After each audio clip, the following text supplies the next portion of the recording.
Kim Jong-un is not known for apologies, least of all to his southern neighbor. But after his army shot and killed a South Korean man in North Korean waters, the North Korean leader made a rare show of remorse. On Monday, a South Korean government worker on a ship went missing. He was found by North Korean soldiers adrift at sea. South Korea says the man was shot, killed, and burned at sea. In a letter to South Korean President Moon Jae-in, Chairman Kim Jong-un called the killing disgraceful affairs. He said he had disappointed the South Korean people. Now, despite the rare apology, public and political outrage continues to grow here in South Korea, and tensions are rising on the peninsula. Issues at hand, let's get down to it. Joining us live in the studio is Moon Chung-in, Special Advisor to South Korean President Moon Jae-in for Foreign Affairs and National Security. Professor Moon, great to have you with us. Now, as you're well aware, there are many controversial issues surrounding this case. First of all, discrepancies between the incident accounts by the two Koreas. South Korea said that the man was shot and then his body was set on fire by the North Korean troops at sea. North Korea has denied that allegations while admitting that its guards had fired blanks and then 10 rounds of gunfire into this unidentified intruder, as he did not reveal his identity and appeared to flee. The North claimed that they had burned this floating device that the South Korean washed up on, but they did not find his body. So how does South Korea explain this discrepancy? I mean, why is it not demanding that the North clarify this discrepancy? There is a huge discrepancy between the North and the South. Our military intelligence believed that he was shot and set on fire by North Korean Navy. Okay?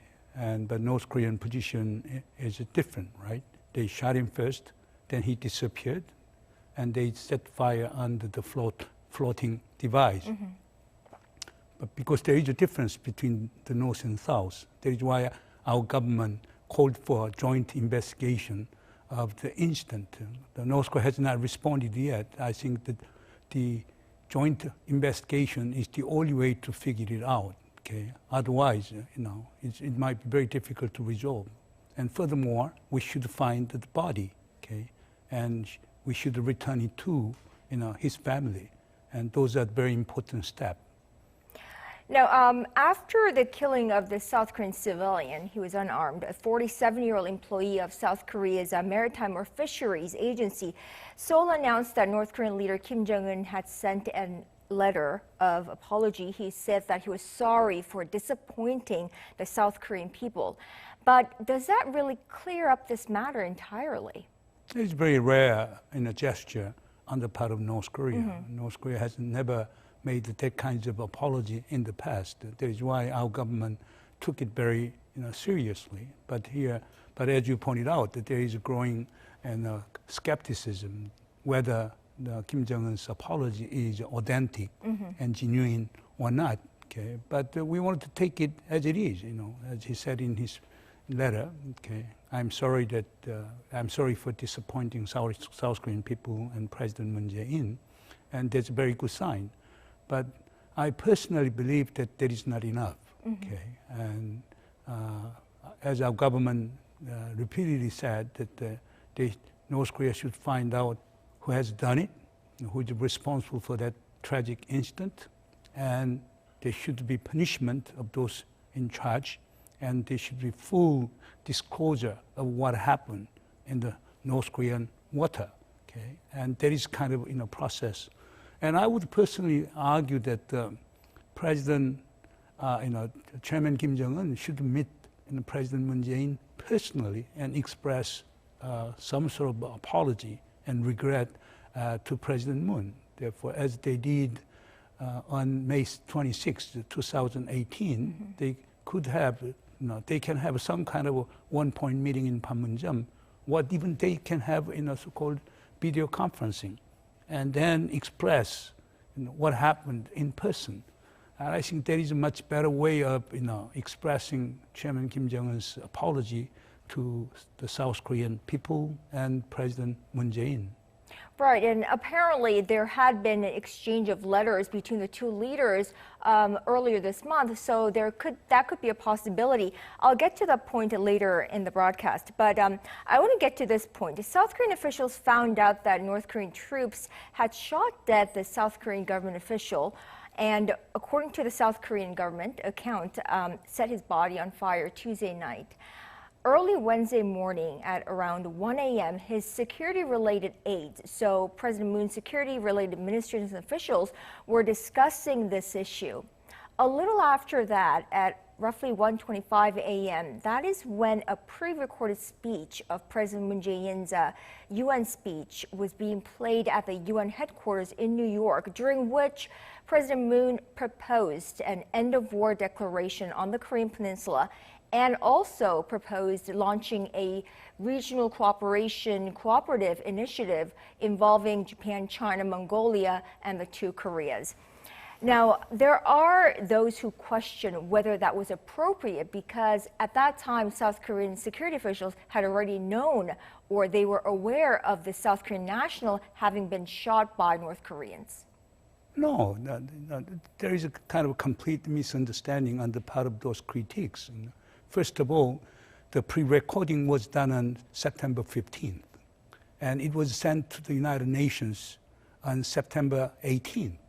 Okay, and it was, broadcast on, 1:16 a.m.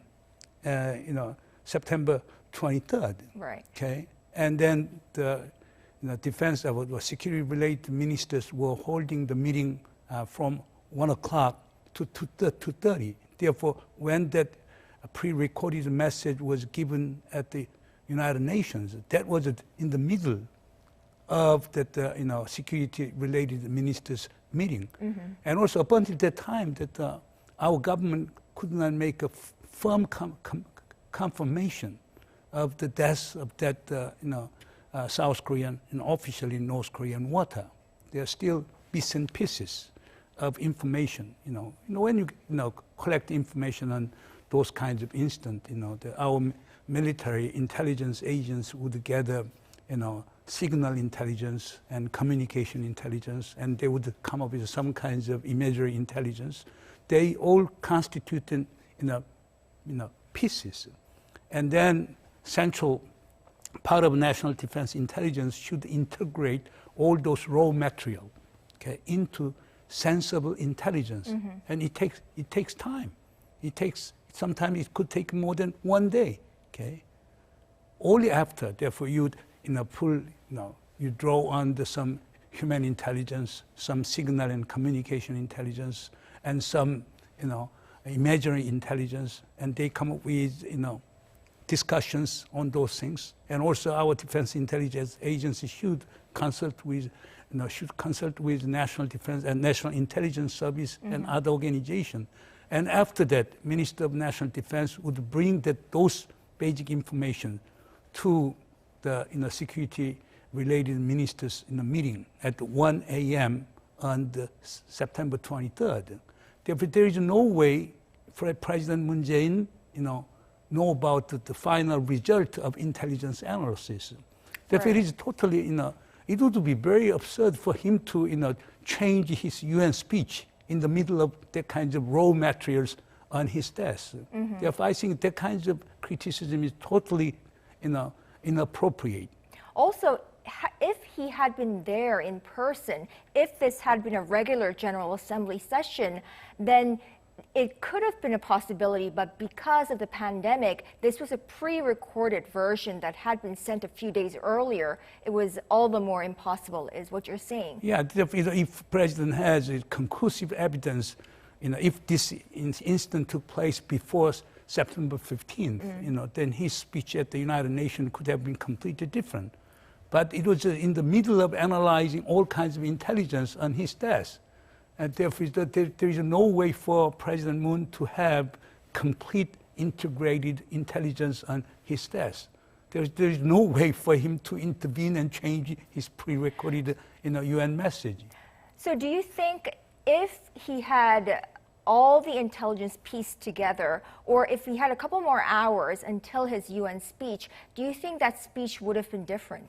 Maybe a little bit, because there could have been a very strong denunciation of North Korean barbaric behavior, but the Beijing message, pushing for the end of Korean War, as well as promoting public health cooperation involving the countries in Northeast Asia, I think that he could have sent those messages as they were. Okay, therefore, because end of war declaration is very important, because that can facilitate process of denuclearization on the one hand. At the same time, they can promote the transition from existing armistice agreement regime to some sort of peace regime on the Korean Peninsula. Therefore, his policy goal is to pursue denuclearization of North Korea and peace regime on the Korean Peninsula simultaneously in parallel mode. Okay? Right. Therefore, he has every reason to emphasize the importance of adoption of end of war declaration, as he and Chairman Kim Jong-un agreed on April 27, 2018. And at the same time, now all this pandemic has created great havoc in Northeast Asia and regional cooperation on public health and the pandemic-related issues is essential. And also South Korea has been model case for the managing this COVID-19. Therefore, I think South Korea has some kinds of moral standing to initiate that kinds of proposal. Therefore, I don't see any problem with those two proposals. So even if the president had confirmation about the shooting death of the South Korean national, he might have added a denunciation of North Korea. However, the end of war proposal and the regional cooperative initiative proposal would not have been changed from the UN speech. All right. Now, critics, including conservative lawmakers here in this country, accused the Moon administration of inaction after military officials here in the South revealed that they spotted this man in the water, in North Korean waters, about 6 hours before he was actually killed. At first, the government claimed that it was impossible for them to notify North Korea or seek any kind of help because there was no communication line between the two Koreas that were alive. But that turned out to be otherwise, with the Blue House revealing that President Moon and North Korean leader Kim Jong-un had exchanged letters earlier this month. And the NIS, of course, received a letter that carried the North Korean leader's apology on Friday. Could the president not have used this communication line or give directives to rescue the South Korean national within this 3 to 6 hour window that he had? It would have been very, very difficult, even if we have communication lines. But if we maintained the military communication lines, yes, we could have taken much more constructive way of saving that man's life. But the whole issue was, at a time, there was a total incommunicado between the North and the South. And the exchange of letter was, I believe it was done through the so-called Panmunjom channel, okay? And also that North Korean notice to NIS, National Intelligence Service, came later, okay, on September 25th. But at the time, the gentleman, the Mr. Lee, was missing sometime between 1 a.m. and 4 a.m. on September 21st. And he was missing, and our maritime police and others were searching for him. And it was only on 3:30 p.m. September 22nd, they spotted him when North Korean fishing boat approached him and then dragged him to North Korean side. But that was in the North Korean territory, okay, and the North Korean waterway. But from that, the 3:30 p.m. September 22nd to all the way to 10, we believe about the 9:40 to 10 o'clock same day. The 6 hours time period is a critical time period. But problem is this, we did not have any communication lines with North Korea. That is why we have been arguing that there should be restoration of a communication line, particularly military communication line between the two Koreas. Okay? Professor Moon, let me clarify this. So what about the exchange of letters between President Moon and North Korean leader Kim Jong-un earlier this month? How was that exchanged? But this could have been done through the Panmunjom. Okay. Okay, but that line would not have been effective in this case. Is that what you're saying? But I think it must be hand carried. I see. Okay. So in this case, no communication line was available, is what you're saying? No, there is, since, let us go back to June 3rd, okay, when Kim Yo-jong, the sister of Chairman Kim Jong-un, announced that now we are not interested in dealing with South Korea anymore. The inter-Korean relations has become hostile relations. And also they declared that the termination of all the communication lines, military communication line, our so-called intelligence communication line, and hotline between the Blue House and the North Korean Kim Jong-un's in office, but all were terminated. Okay, and the only, remaining communication line is the United Nations Command communication line. That was the only one. In fact, when we sent the letter of protest and urgent, we urged North Korea to take proper measures to handle the death of Mr. Lee. I believe that we sent that message through the United Nations, command channel. There are also who criticize the president's lack of action after the death of this Mr. Lee, South Korean national. Even as his top security aides were holding a National Security Council meeting at the top office, President Moon was not briefed on this matter. Rather, he was briefed the next morning at, I believe it was 8:30 in the morning, about this, roughly 7.5 hours after the NSC meeting began. And then President Moon did not issue any remarks on the incident for about 33 hours after being fully briefed on the case. Now, critics and conservative lawmakers argue that this could be negligence of duty on the part of the president. What are your thoughts? No, I don't think so. Look, go back to, therefore, September 23rd, okay, 1 a.m. to 2:30 a.m. We had security-related ministers meeting at the National Security Council. Yeah. Okay, we're analyzing intelligence. Okay, because what was reported is this: there was a fire, so using the so-called heat sensing, device. We knew that there was a fire under the floater, and therefore we, thought that there is a so-called burning of the floater as well as, the Mr. Lee, the South Korean official, and that was reported back. And with that intelligence, they had a meeting, okay? And then finally they concluded that then there was really victimization of the South Korean official. That is why, and also what happened was this, and then 8:30 in the morning, okay, September 23rd, 8:30 in the morning, Seo-hun and No Young-min, our chief of staff and national security advisor, made a face-to-face report to President Moon Jae-in, okay? And after that, they began to analyze what's going on, okay?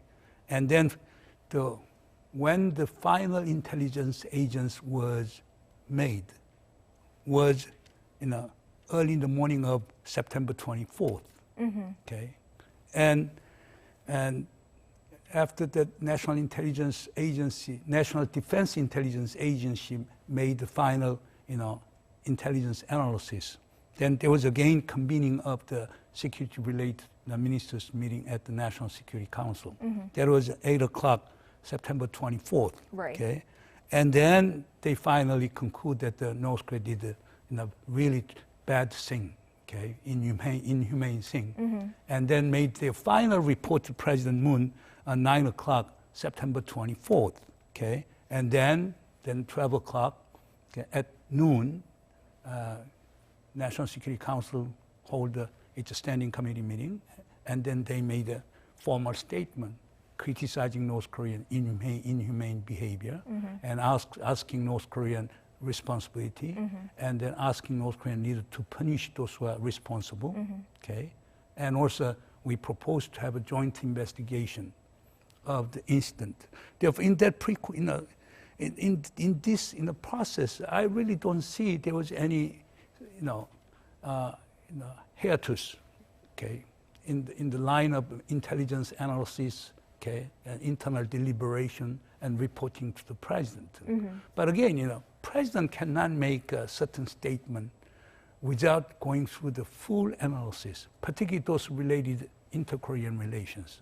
The prudence is the most important, asset in facing that kind of situation. Therefore, I would say that prudence has made President Moon delay his formal statement, because his really formal statement came on Sunday, okay? That's right. And then he again reiterated on Monday, okay? Therefore, I really don't see, any problem with, the Moon Jae-in government has in responding North Korean, in behavior. their handling of this. Yes. On Sunday, North Korea accused the South of sending vessels across the western maritime border into their side because the South Korean vessels were searching for the South Koreans' remains. And North Koreans warned that the alleged intrusion could escalate tensions. South Korea's military and Coast Guard insist that they have only been searching in waters south of that boundary. Question, North Korea, I don't remember, has ever, since the division of the two Koreas, have recognized the northern limit line as the maritime border. So which border are they talking about? Yes, that's true. Not only North Korea, but also United States, do not recognize northern limit line as a maritime borderline. Okay, and that has been, Henry Kissinger made that point very clearly in 1974. And northern limit line is not maritime borderline. Okay, there is an American position. Okay, however, we have been treating northern limit line as some kinds of so-called maritime boundary line, and we think that the northern limit line belongs to our territorial waterway. But the North Koreans has set some kinds of its own so-called guideline just along with the northern limit line. Therefore, if our patrol boats, okay, maritime police vessels, closer to the up to the northern limit line, and North Korea send warning, okay, and because North Korea argued that belonged to North Korean territory, because all those what North Korean arguing is this island we occupied after the Korean War. They recognize our sovereignty over those 5 islands, but they do, and also they agree on the so-called, maritime boundaries along those 5 islands.